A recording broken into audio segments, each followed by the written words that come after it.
Bonjour à tous et à toutes et bienvenue dans notre webinaire Êtes-vous prêt pour la facture électronique? Je suis Franck Bensoussan, directeur commercial de la société Gexel. Je voulais tout d'abord vous remercier pour votre présence massive à cette session, comme quoi c'est un sujet vraiment très important. La facture électronique avançant à grands pas, nous allons donc dans un premier temps faire un bref rappel sur la loi et ensuite vous présenter les solutions en place pour aborder ce changement en toute sérénité. Aujourd'hui, pour vous présenter cette solution, nous sommes en compagnie de Bénédicte Richoux-Petria, consultante avant-vente chez Sedge. Salut Bénédicte. Bonjour Franck. Merci de nous accompagner pour ce webinaire. Juste petit Je t'en prie. rappel avant de commencer, une petite règle essentielle pour le bon déroulement de cette session. Les micros sont coupés. Vous avez accès à un chat pour poser vos questions. Il vous suffit simplement de cliquer sur le point d'interrogation. On tâchera d'y répondre en fin de session. Bon webinaire à tous et à toutes. Bénédicte, je te laisse la parole. Donne-nous les informations essentielles pour une bonne préparation à la facture électronique. Je vais faire de mon mieux. Nous y allons. Bonjour à tous et bienvenue. Donc, je vais vous présenter les solutions apportées par Sedge concernant la facture électronique avec votre partenaire Gexel. Donc, au programme, on va faire donc quelques rappels sur la loi. Je vais vous décrire notre environnement et ensuite les différents outils et l'environnement. Donc, quelques rappels sur la loi. Donc cette réforme, est, faite pour renforcer la prévention et la lutte contre la fraude à la TVA. Elle concerne tous les assujettis, y compris les non redevables, puisqu'on peut être assujetti et ne pas payer de TVA. Ça marche. Par exemple en Italie, ça a rapporté depuis plusieurs années où c'est déjà en place, plusieurs dizaines de millions d'euros. Donc c'est pour vous dire, bon, vous me direz c'est l'Italie, mais bon, il y a un calendrier d'application sur lequel je vais revenir, mais que vous devez connaître.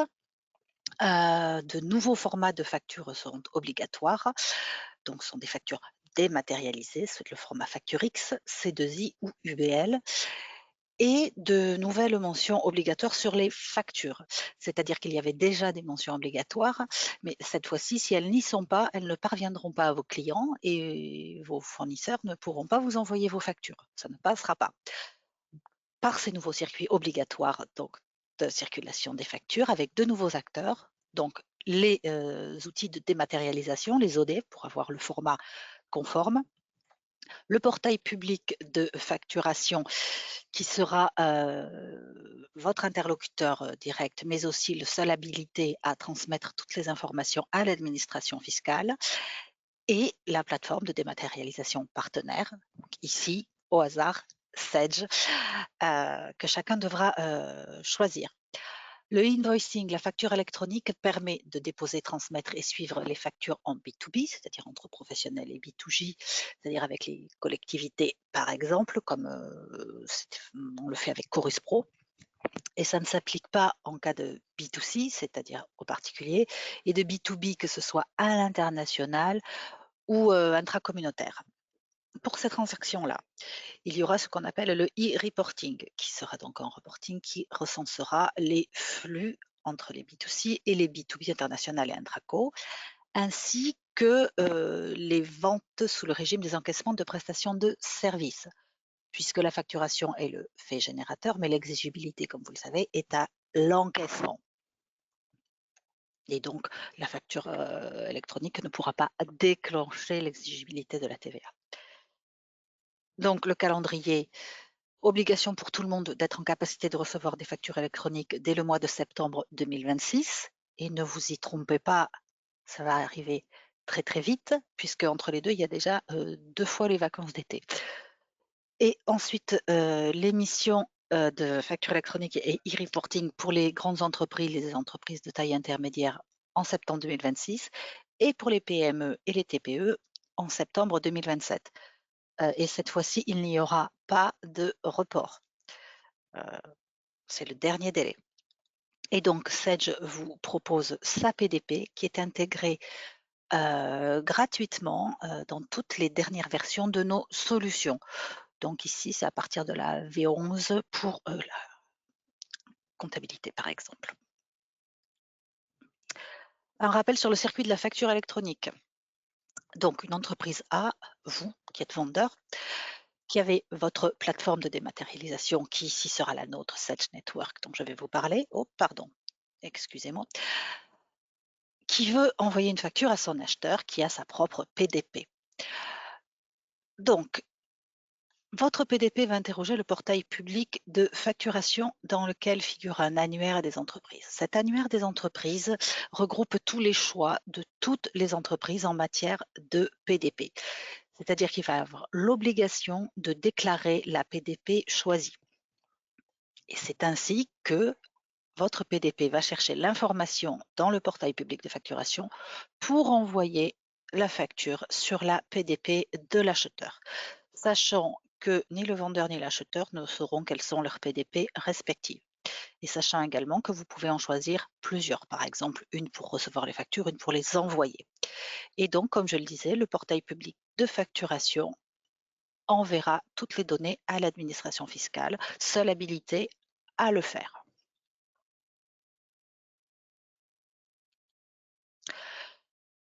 Il y aura donc un nouveau cycle de vie de la facture électronique. Il y a 4 statuts obligatoires: déposer, rejeter, encaisser ou refuser.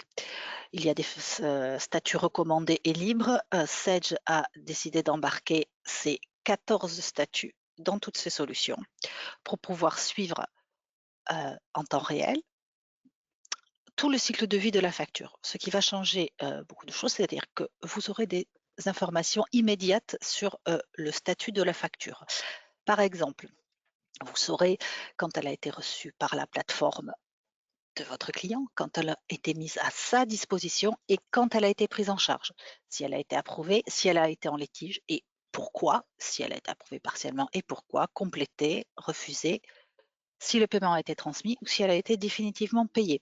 Ce qui veut dire que, par exemple, vous avez envoyé une facture il y a 20 jours à votre client. Elle arrive à échéance dans 10 jours et vous voyez que son statut est mis à disposition. Qu'est-ce que ça veut dire? Ça veut dire qu'il ne l'a pas ouverte. Voilà.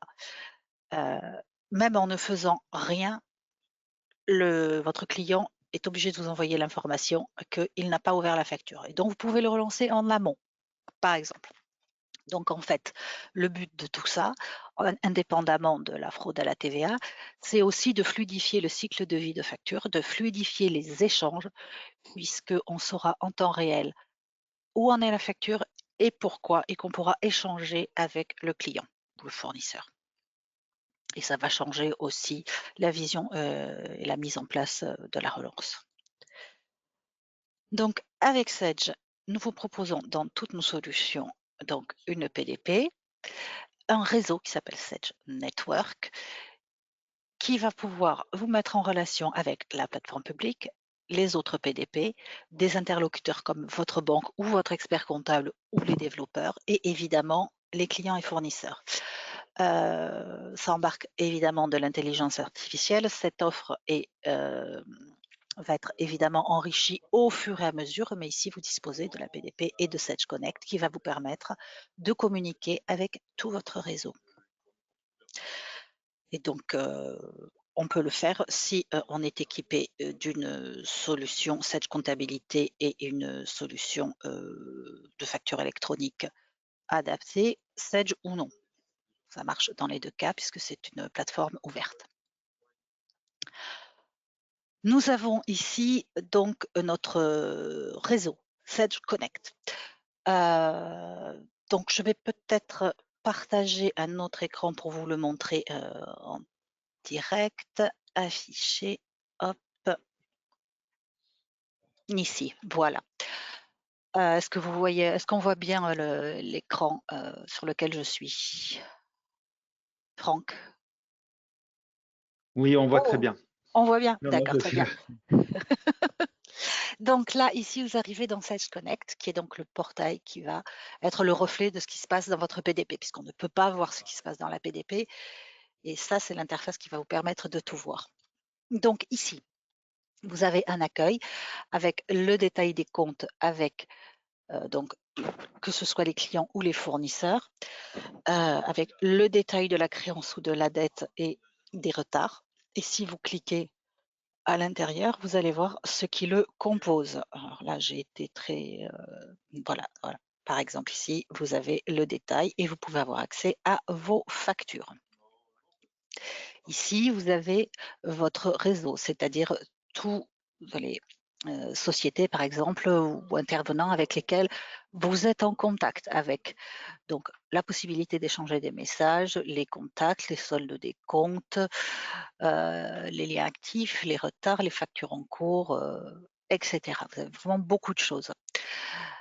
Vous avez une boîte de réception qui va vous indiquer les factures reçues, si elles sont, mises à disposition ou non. Donc ici, par exemple, vous en avez une, elle a été mise à disposition. C'est une facture fournisseur. Si vous allez alors ici, vous pouvez la visualiser, mais si vous allez ici, vous allez avoir l'aperçu de la facture que vous pouvez télécharger ou imprimer et ici le détail. Vous pouvez l'approuver, c'est-à-dire que vous ne l'approuvez pas pour règlement, mais vous dites oui, je l'ai reçue.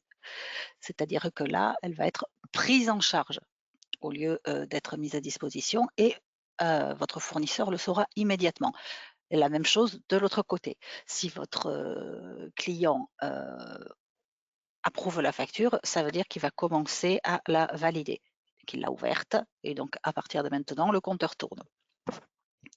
Si on la refuse ici, on est obligé, comme je vous le disais, d'indiquer un motif. Donc ici, avec la liste de motifs acceptés et donc l'interlocuteur en est informé immédiatement. Donc les factures ne restent pas à pourrir dans une bannette, par exemple. On sait tout de suite où elles en sont. Et donc, si on l'approuve, ici, hop, la facture va évoluer au statut pris en charge. Votre fournisseur sera informé de ce nouveau statut et on approuve. Voilà. Et là, la facture va arriver, soit en comptabilité, soit en gestion commerciale, soit les deux, soit par une autre solution. Vous pouvez définir une solution par défaut par fournisseur. Voilà. Et donc là, hop, dans les transactions, hop, facture fournisseur, la facture que je viens d'accepter. Oui, enfin là, il y en a beaucoup. Mais vous voyez ici l'évolution des statuts, approuvé, encaissé, refusé. Voilà, vous en avez plusieurs. Voilà. Et donc ici, vous êtes informé en temps réel. Je reprends le diaporama. Hop, hop, hop. Voilà. Donc, comme je vous le disais, ici, vous avez votre réseau. Ici, les transactions avec les différents statuts. L'approbation ou le refus et ici la récupération, soit par la gestion commerciale, soit par la comptabilité des factures. Donc ceci est intégré dans vos solutions Sage directement. Vous accédez directement à Sage Connect, réception des factures fournisseurs. Ici, vous pouvez les recevoir par la comptabilité ou par la gestion commerciale avec un rapprochement manuel avec les bons de réception, ici, par l'option rapprocher et voir et associer. Donc, le paramétrage de la société est primordial pour éviter le rejet, pour gagner du temps, assurer évidemment la conformité, faciliter l'archivage et, comme je vous l'ai décrit, la gestion des paiements. Mais l'essentiel est quand même que la facture parvienne à votre client ou que votre facture fournisseur vous parvienne. Dans la V11, vous avez déjà la recherche du SIRET qui est intégré. Ici, vous rentrez le SIREN, il vous propose tous les SIRET possibles pour être sûr que c'est le bon.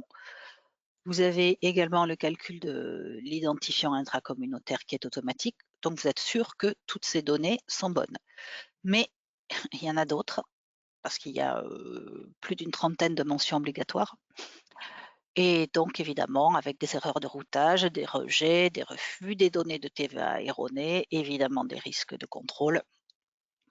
Tiens, d'ailleurs, la facture électronique a aussi le grand avantage de diminuer le nombre de contrôles fiscaux puisque l'administration est censée avoir toutes les informations. Donc, il y a pas mal de nouveaux champs à enregistrer Et c'est pourquoi nous vous proposons notre solution Sage Data Clean and Control qui va vous permettre de mettre toutes vos données de votre base tiers en conformité, qui va permettre un premier degré d'automatisation de saisie et qui est ouverte à d'autres PDP. Avec un assistant facture électronique pareil ici, qui est intégré dans vos solutions directement. Vous n'avez qu'à cliquer ici. On vous explique ce qui va se passer.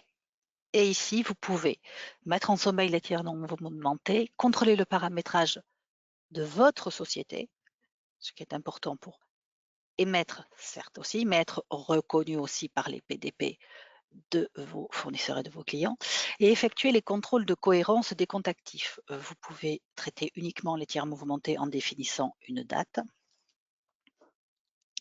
Et SDCC, Sage Data Clean and Control, va vous indiquer pour toute votre base si, coche verte, tant mieux, le statut facture électronique, cette colonne, est bon. Donc là, tout va bien. Et tout le reste ne va pas parce qu'il y a des données soit non renseignées, soit erronées. Donc SDCC va vous indiquer ce qu'il faut faire. Vous pouvez donc faire des contrôles de masse, mais également des corrections de masse. Ici, vous voyez qu'il y a des tiers où il n'y a rien du tout. Ce sont les tiers qui ne sont pas concernés par la facture électronique. Ici, par exemple, vous ne le voyez pas, c'est un peu trouble. Il s'agit de salariés, donc de particuliers non concernés par la facture électronique. Donc, si on leur facture quelque chose, ce sera du e-reporting.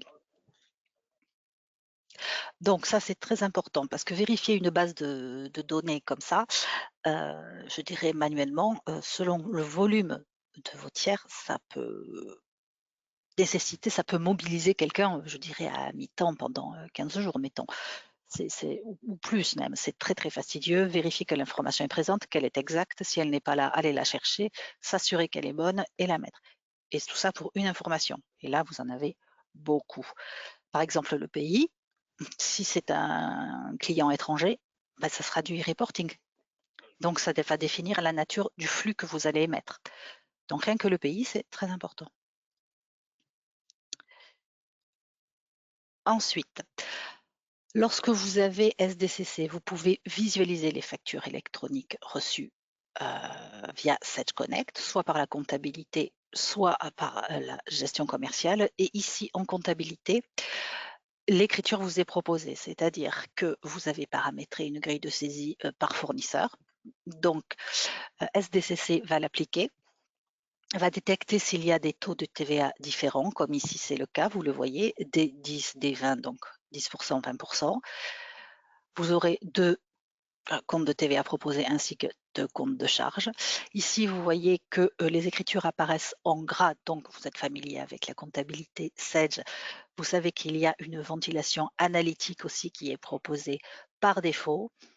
Qu'il s'agisse de la ventilation comptable ou analytique, vous avez encore la main pour modifier, évidemment. On automatise, mais on ne fait pas n'importe quoi non plus. Et donc, après, on enregistre et ça passe directement en comptabilité.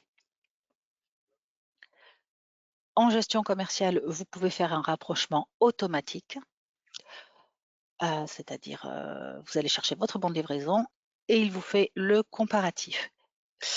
Vous pouvez ligne à ligne également le faire. Là, par exemple, ici, si vous avez un petit triangle orange, vous allez voir sur la ligne ce qui se passe et vous pouvez regarder quel est le problème, si c'est un problème de prix, si c'est un problème de quantité, et rapprocher ou non.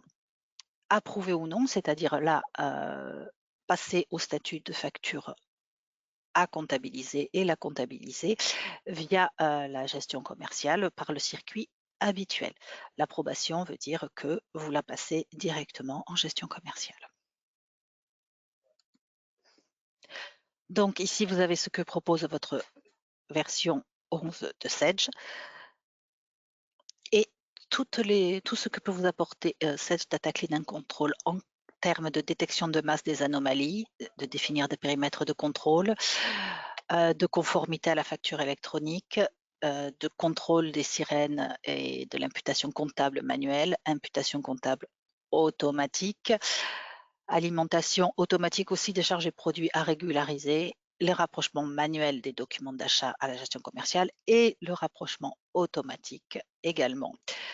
Et l'extension de votre écosystème de votre entreprise à d'autres PDP. Pour aller plus loin avec Sage et automatiser le traitement des factures, nous pouvons vous proposer également Sage Automatisation comptable. C'est-à-dire qu'avec SDCC, on vous propose un premier degré d'automatisation, comme je vous l'ai montré ici, mais cela ne concerne que les factures électroniques. Si vous recevez des factures en format PDF, par exemple de format de pays étrangers, vous devrez les enregistrer manuellement. Avec ACS, tout sera automatisé, quel que soit le support de la facture. Donc le but étant d'éliminer la saisie manuelle comptable avec soit la capture de la facture électronique, soit la reconnaissance de caractère par un OCR, et ça va vous permettre aussi de mettre en place des flux de validation métier avec des circuits de validation. Vous pouvez, grâce à ACS, créer autant de circuits de validation que vous voulez avec 10 niveaux de validation dans chaque circuit. Évidemment, une possibilité, non pas une possibilité, un archivage. Et on va vous proposer une GED à partir de demain. Nous sommes le 11, c'est à partir du 12. Je vous en parlerai tout à l'heure. Donc, en fait, c'est un portail multicanal qui vous permet de recevoir toute facture papier, PDF ou facture électronique, un point d'entrée unique pour toutes ces factures, avec des circuits de validation personnalisables à volonté. C'est également une application mobile, c'est-à-dire que le valideur peut valider depuis une tablette ou un téléphone portable. Ça va inclure les demandes d'achat, c'est-à-dire que ça va inclure le début de la gestion des budgets dès le départ. Et si vous avez Sage moyen de paiement, par exemple, vous suivez tout le circuit de la facture fournisseur, de la demande d'achat au bon de commande, à la réception, à la comptabilisation, au paiement et à l'archivage. Tout est suivi de bout en bout. Ça permet une imputation comptable automatique à la ligne de facture, le rapprochement automatique des documents d'achat avec Sage Gesco, mais aussi des gestions commerciales tierces. Donc, une GED, évidemment, et la gestion des factures clients, c'est-à-dire que si vous avez une solution de gestion commerciale d'émission des factures qui ne vous permet pas d'émettre des factures électroniques, mais que cette solution vous convient parfaitement. Avec ACS, vous pouvez prendre les factures de votre outil de gestion commerciale et il va vous les transformer en factures électroniques conformes.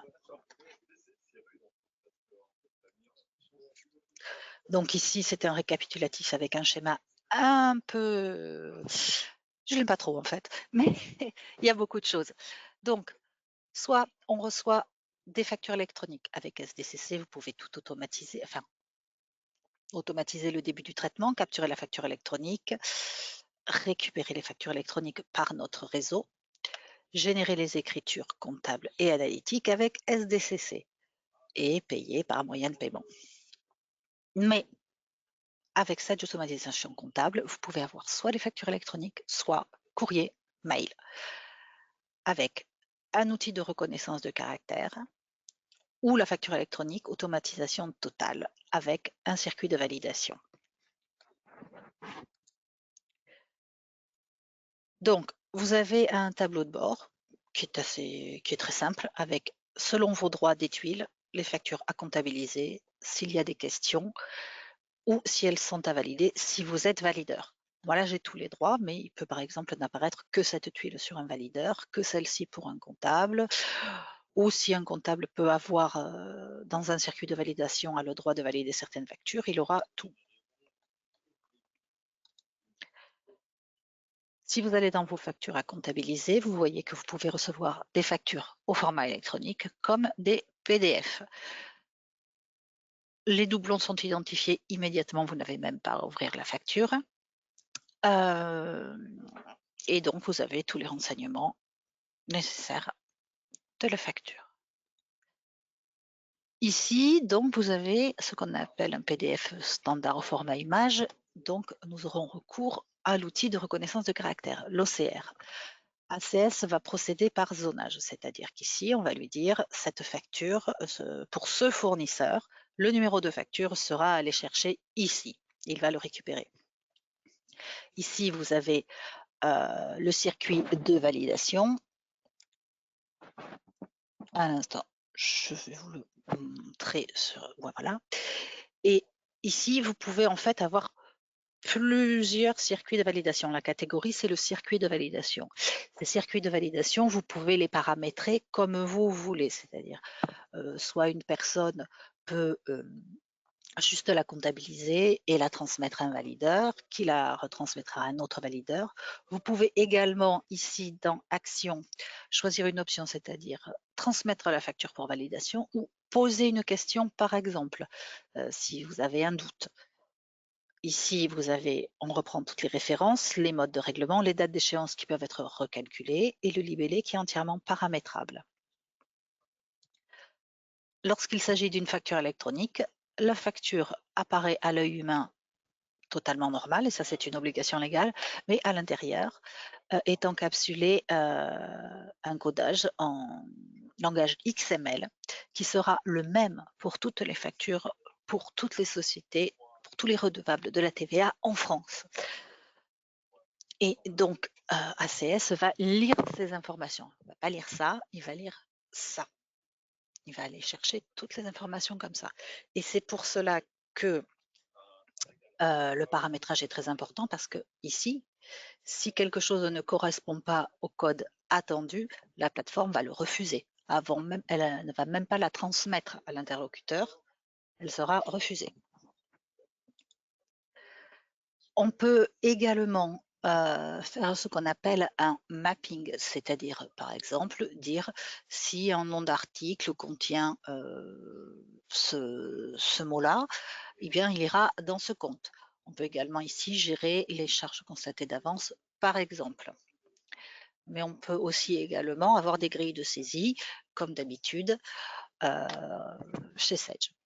Ici, vous pouvez directement rapprocher la facture. Ici, c'est un autre circuit qui s'appelle rapprochement GESCOM facture électronique. Et donc, ACS va vous proposer tous les bons de livraison et vous pourrez les rapprocher à la ligne. Ici, vous choisissez votre bon de livraison et vous pouvez rapprocher ligne par ligne ou rapprocher dans la globalité. De la même façon, il va voilà, ici, vous voyez, c'est rapproché. ACS permet une traçabilité ici. Activité, selon le nombre d'étapes qu'a passé le document, vous les retrouverez toutes ici avec la date et les personnes qui ont eu une action. Donc un document, c'est à quelle heure il est rentré dans ACS, quand il a été comptabilisé, quand il a été vérifié, quand on a donné le bon à payer et qui. On peut joindre un nombre illimité de pièces. Et quand on a cette comptabilité, après, on peut avoir directement accès aux documents depuis la comptabilité sans avoir à revenir sur ACS. Et de même pour ici sur ACS, quand on revient sur le document, on peut aussi avoir la ventilation comptable, la ventilation analytique et nous avons toujours la main pour modifier le cas échéant. Si on fait une modification, ACS nous demandera si ça concerne uniquement cette facture ou si c'est un paramètre qu'on devra conserver définitivement. Donc, ACS apprend au fur et à mesure que vous l'utilisez. Il y a également un outil de recherche très puissant selon beaucoup de critères déjà prédéfinis et il y a également une possibilité de recherche au caractère. Et donc, si votre commissaire aux comptes vous demande une recherche qui d'habitude peut vous prendre 2-3 heures, bah, ici, elle va vous prendre 3 minutes. Vous lui donnez les critères, cette liste va apparaître. Vous téléchargez ici un fichier Excel que vous pouvez transmettre à qui vous voulez directement envoyer par email, qui vous donnera un tableau avec toutes les informations concernant la facture, donc les données de facture, les données de comptabilisation, le circuit de validation, mais également un lien direct avec le PDF de la facture. Donc les options, les demandes d'achat, comme je vous l'ai dit, la GED disponible en juin Oui, et la gestion des factures clients, c'est-à-dire donc la transformation des factures non conformes au format électronique en facture électronique conforme si votre solution de gestion commerciale ne le permet pas. Et donc ici, nous proposons une GED. Ici, je vous montre toutes les arborescences. Donc il y a une arborescence préétablie, mais vous pouvez les personnaliser et donc vous pouvez, archiver tout type de documents ici,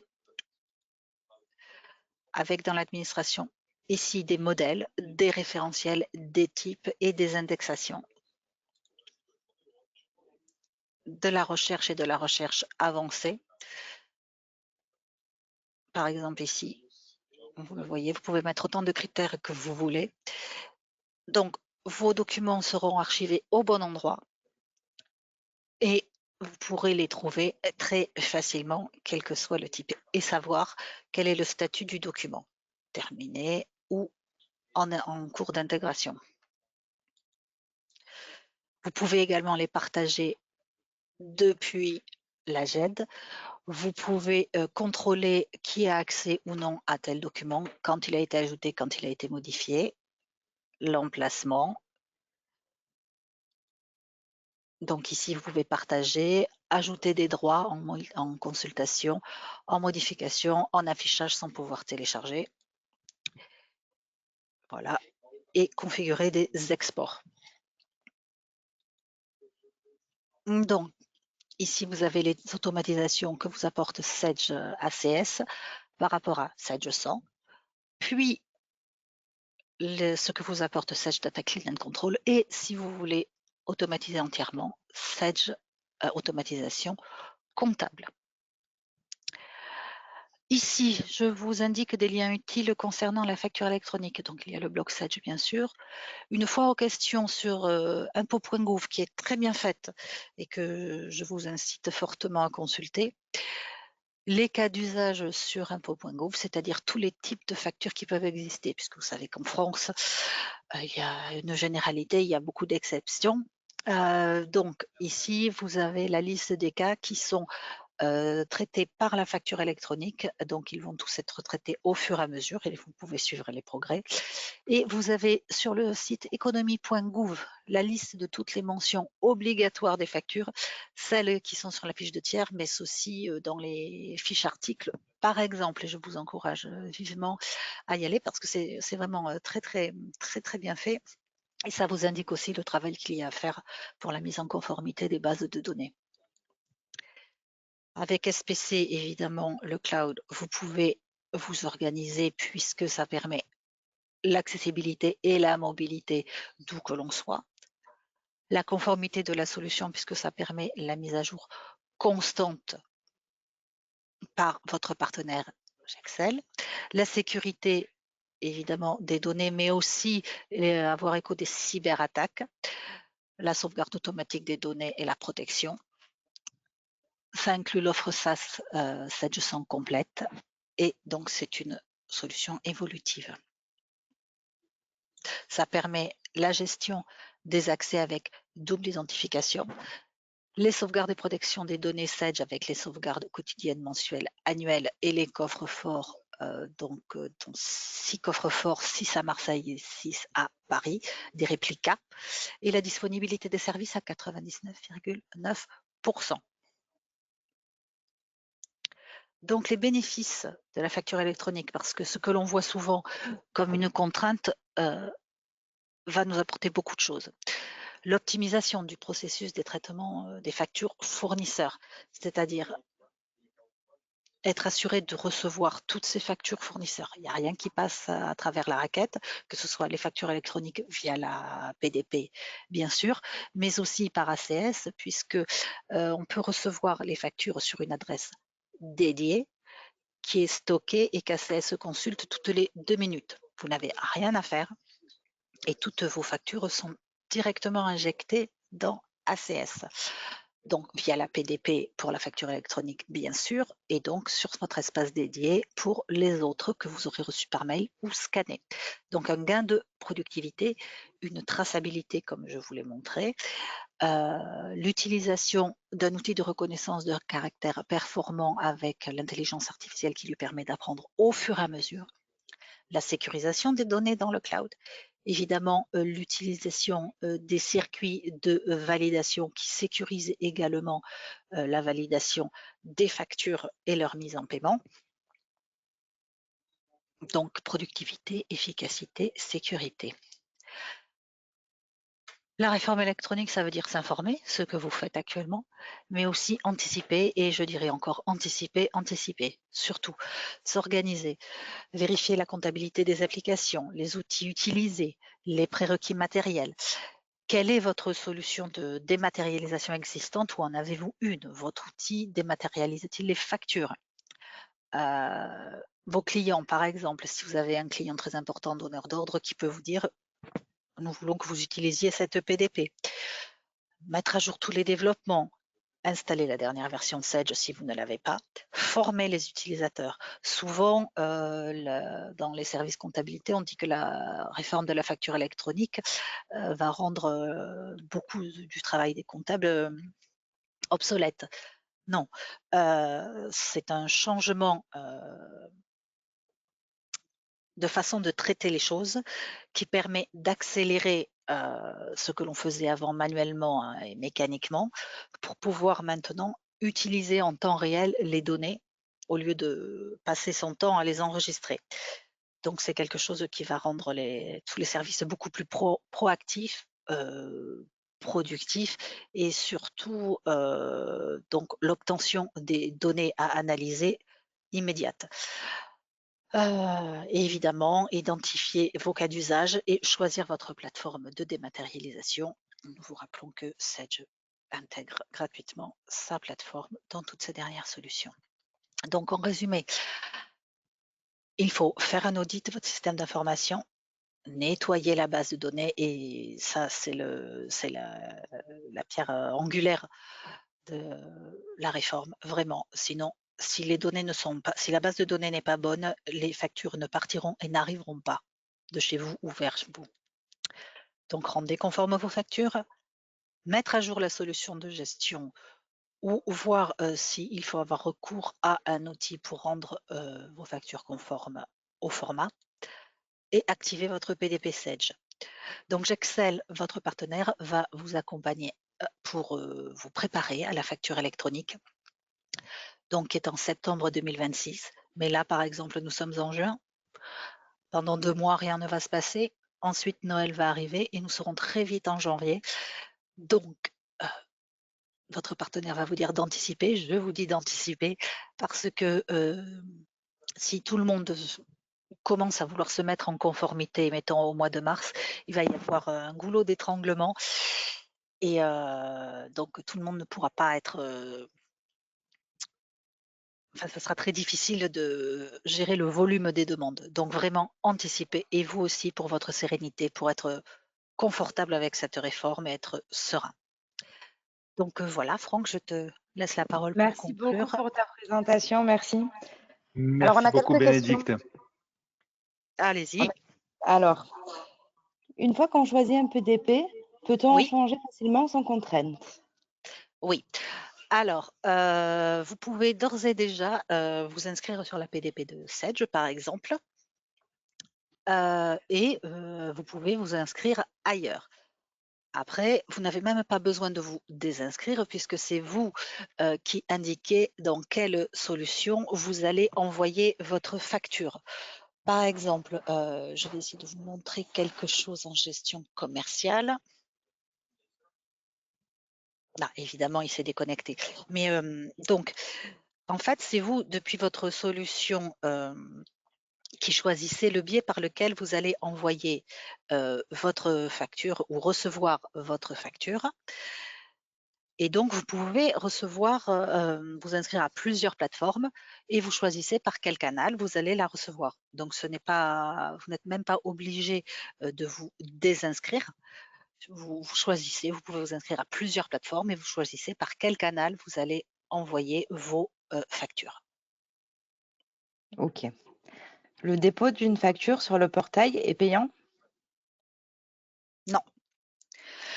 La solution Sage donc propose gratuitement l'accès à sa PDP et l'envoi et le trafic en fait des factures, le flux des factures sur sa PDP gratuitement jusqu'à 12 000 flux par an.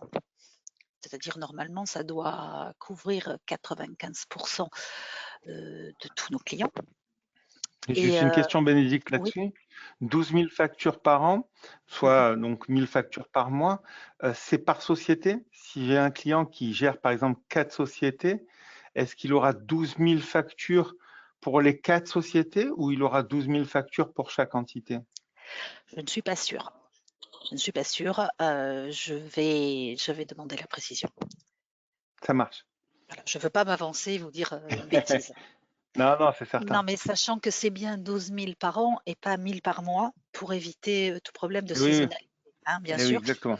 Et sachant que après, on vous propose des packs à des tarifs vraiment 0,05 centimes par flux. Voilà, c'est Oui, oui, en cas de dépassement de flux, nous, on est capable de prendre le relais derrière et vous faire une tarification pour justement cette volumétrie qui va au-delà. Mais c'est vrai, voilà. comme disait Bénédicte, que 12 000 factures couvrent quand même pas mal d'entreprises, quoi. Oui, oui, oui. Alors, on Euh, continue. oui, Alors, allez-y. peut-on migrer facilement notre environnement vers le cloud SPC? Ah, ça, oui, mais c'est votre partenaire qui va vous le dire. Ah oui, Mais sans oui, bien problème. sûr. On en a fait plusieurs hein, pour les clients qui avaient un serveur local et les applications qui étaient installées soit de manière locale sur le poste, soit sur le serveur.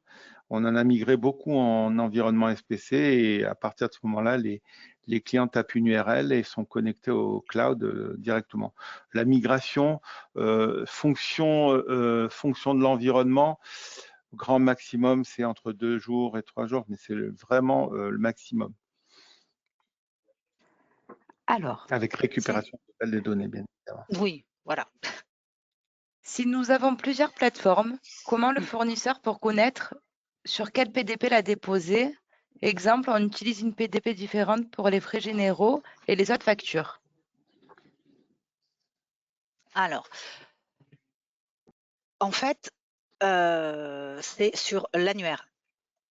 Donc, vous pouvez choisir une plateforme de préférence ou pas, ou vous pouvez les recevoir sur toutes et après décider comment vous allez les récupérer. Parce qu'en fait, c'est vous qui décidez comment vous allez les récupérer. Par exemple, attendez, je vais essayer de vous montrer mon écran. Hop, ici. Donc ici, par exemple, vous avez la gestion commerciale. Pardon, excusez-moi. Et donc ici, vous regardez, par exemple, vous la récupérez par là, par Sage Connect. C'est-à-dire que ça va arriver sur vos plateformes et ça ira directement sur Sage Connect. C'est-à-dire que pour vous, ça sera transparent et vous récupérerez ici vos factures par Sage Connect. C'est tout l'intérêt du réseau, puisque le Connect est compatible avec toutes les PDP et donc on peut recevoir toutes les factures. Donc peu importe en fait. Et après, pour la réception, ici vous pouvez transmettre les factures clients et ici vous indiquez donc que vous voulez les transmettre par Sage Connect. Mais si vous avez une autre solution, vous pouvez les transmettre autrement. Mais ici, je n'ai que Sage Connect. Est-ce que Ok, cela répond à merci. votre question? Si ça ne répond pas, vous nous direz, on se contacte par téléphone. Sébastien. Ensuite, dernière petite question. À partir de quelle version sommes-nous en conformité? Version 11. Ok. Enfin, en conformité. C'est-à-dire, vous serez en conformité une fois que vous aurez vérifié toute votre base de données. Mais oui, c'est la version 11 à partir de laquelle vous avez accès à une plateforme conforme. Il y a d'autres questions, Aurélie? Non. Bon, ben écoutez, je pense qu'on a terminé. Merci beaucoup en tout cas de votre attention. Je vous conseille, comme a dit Bénédicte, vraiment de ne pas attendre le dernier moment pour mettre votre base à jour, mettre en place le Sage Data Clean. Dans tous les cas de figure, on est toujours là pour vous accompagner et vous aider pour la mise en place des dernières versions et aussi pour justement ce paramétrage du Data Clean. Je voulais te remercier, Bénédicte, encore pour cette présentation. Merci beaucoup. J'ai eu des clients qui m'ont dit que tu étais très bien. Tant mieux. donc, en tout cas, C'est-à-dire merci qu'il y avait vraiment beaucoup pour de cette... choses à dire. J'espère que je ne suis pas allée trop vite parce qu'il y a énormément d'informations. Et Non, voilà. non, ça a été très bien. Et dernière chose encore, bon, ben, comme disait tout à l'heure aussi Bénédicte, la facture électronique, la réforme va approcher très, très vite. On ne manquera pas de refaire encore des webinars sur la facture électronique, ça c'est certain. Et n'hésitez pas à revenir vers nous pour qu'on puisse vous accompagner et que vous soyez serein pour ce passage. Voilà, je vous remercie encore une fois pour votre participation. Merci Bénédicte et passez une excellente fin de journée. Bonne fin de journée à tous. Au revoir, merci beaucoup. Au revoir.